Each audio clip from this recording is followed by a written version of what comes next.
And of course, we are actually going back to the region and the United States in many ways, because President Rivlin, that would be Ruvi Rivlin, Israeli President Reuven Rivlin, spent the evening at the White House, meeting with President Obama and taking part in the annual Hanukkah celebration.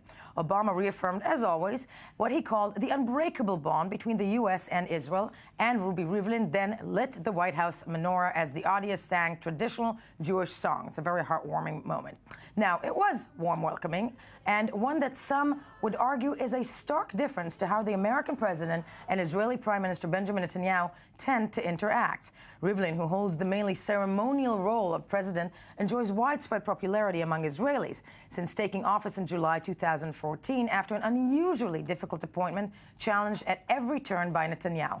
Rivlin has become the dominant Israeli voice, urging tolerance, moderation, and justice. Above all, Rivlin, a less divisive figure for American Jewry, which is increasingly being splintered as Israeli and American policies under the current leadership have basically diverged. Let's first listen to what Ruvi Rivlin and Obama had to say yesterday and break it down. I would like also to say that we are very grateful to you about your declaration about the need to fight extremism, whatever and wherever it is. And we are really going hand in hand with those ideas and these ideas. We have no war. We have no war with Islam. We have war against those who are using ideas in order to create extremism and threats towards the whole innocent people in the world. I've been very clear in condemning the violence that is recurring inside of Israel, the need for leaders like President Abbas to unequivocally condemn the violence that's been taking place, the need to end incitement, although obviously this is a time at which the prospects of serious peace may seem distant. It's important that we continue to try. Joined in studio still by Channel 10 diplomatic correspondent Moav Vardi, and of course Ami Kaufman with us. Also, Edward Redding from the research fellow at the Argov, I don't want to butcher this, the Argov Center for Study of Israel and the Jewish People. Good morning to you, and thank you for being with us. Moav, firstly you. What a happy party. Yes, I think the... Okay, no, you start first, and then I have a question. No, I think, the story is about the tone, right? Not the words, but the music. It's the tone, and I mean, we have these two, over the course, you'll agree with me, over the course of the last several years, it's Obama and Netanyahu and the press headlines bashing it out. Yeah. Here we have two people smiling, cheering, my God, look at this is so much fun. Everybody's happy, everybody's friendly.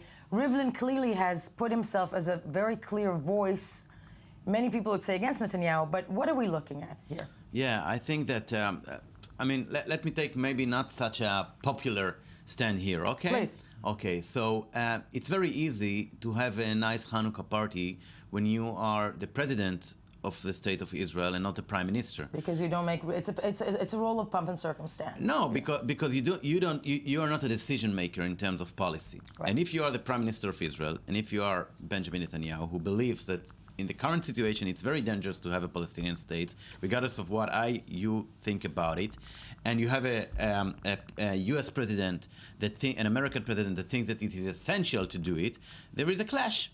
Okay, so I'm not advocating Netanyahu, and Netanyahu made a lot of mistake in the way he handled the U.S.-Israel relations. He could done things otherwise. He could done things better. But at the core issues, there is a dispute between the foreign policy agenda of the U.S. and the foreign policy agenda of Israel. And when you are President Rivlin, it's very easy to make a detour. To make a detour, and above all. And I would say that, and regardless of what I just said, okay, I think there is a change of tone because President Rivlin is for rights of minorities, is vocally for anti-extremism, is for anti-any discrimination. thing that you don't hear from Netanyahu. Because when you hear Netanyahu say the Arab voters are going on the buses in droves, this is single out a message regardless foreign policy. So Netanyahu has a responsibility for what has happened between him and President Obama, and Rivlin, of course, is representing something else. And you know, on the deeper level, Obama and Netanyahu is like Venus and Mars in terms of their perspective on the world, on life, you know, on what they believe. And President Rivlin is much alike President Obama, liberal. Think that you know, in terms of minorities, human rights. Think that Netanyahu thinks differently. So when you see these two guys meeting, it's like they are celebrating the shared values that they both believe in. The shared values that they both have. And Mr. Redding, before we go to you, I want to go to Washington D.C., where we're joined by Rebecca Shimoni-Stoll of the Times of Israel. Rebecca, I don't know if you had a chance to hear Moav Vardi in studio right now, but when it comes to the Jewish community in the United States, looking at, I mean, is this, for them, that kind of show of respect that President Reuven Rivlin travels to the States? We have this nice Hanukkah menorah lighting. What are the reactions to that? Well, certainly this kind of event gets a lot less serious news publicity among the Jewish community than, say, a visit by the Prime Minister. I think that there is an understanding that Rivlin's position is not Netanyahu's position policy-wise.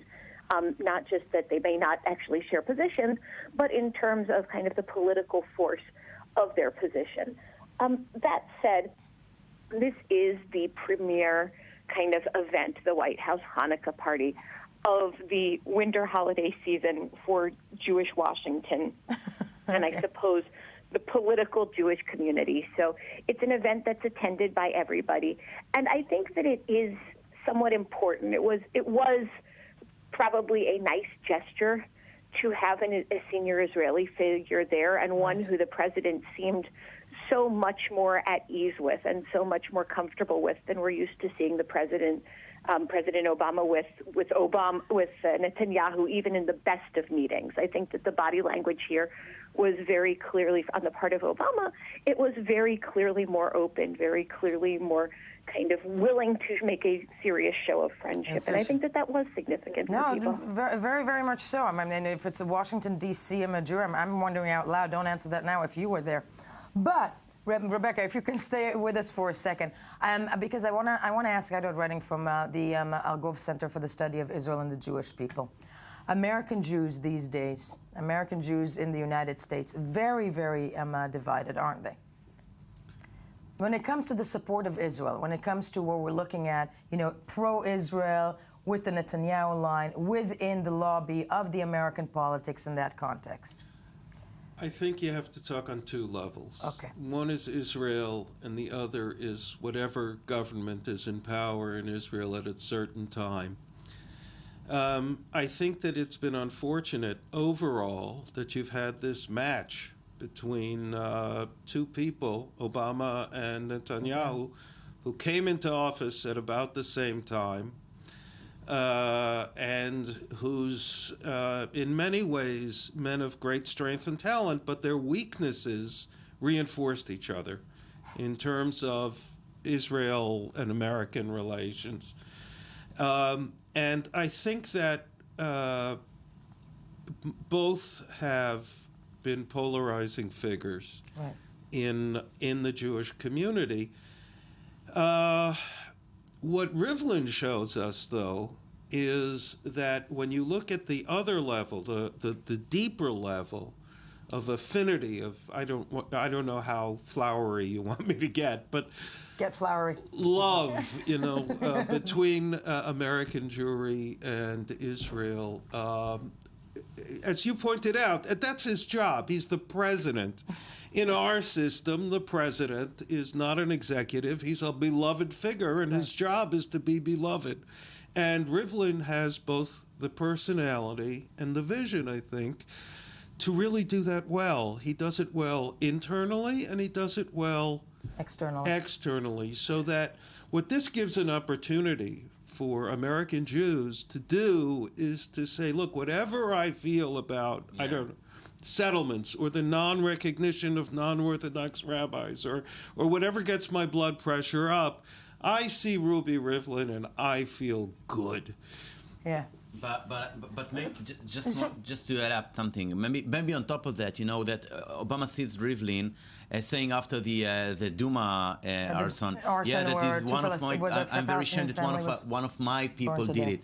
When Ruby Rivlin says something about Kfar Kasem, Ruby Rivlin says something against the extremism or the minority discrimination, he connects with it deeply inside with him. Obama came from this tradition of liberalism, of minority rights. So there is something underneath it that makes these two guys smile at each other in a lovely way. I think so. I also think Rivlin, if I can just say, please, Rivlin is in some ways representative of the small L liberal tradition in Chirut that has always been there. One of the great fighters for freedom of speech in the 1950s was Menachem Begin. We forget these things. That's true. And I think you're absolutely right. But also, it's not just Obama grew up in that tradition. Probably 70-80% of American Jews goes up and down between 70 and 80%. Firmly identify with that. And sadly, all the time we have, because I think all of this is going to play a big role for the Jewish lobby in the upcoming 2016 elections. But I want to thank you all for being with me this morning. Coming up,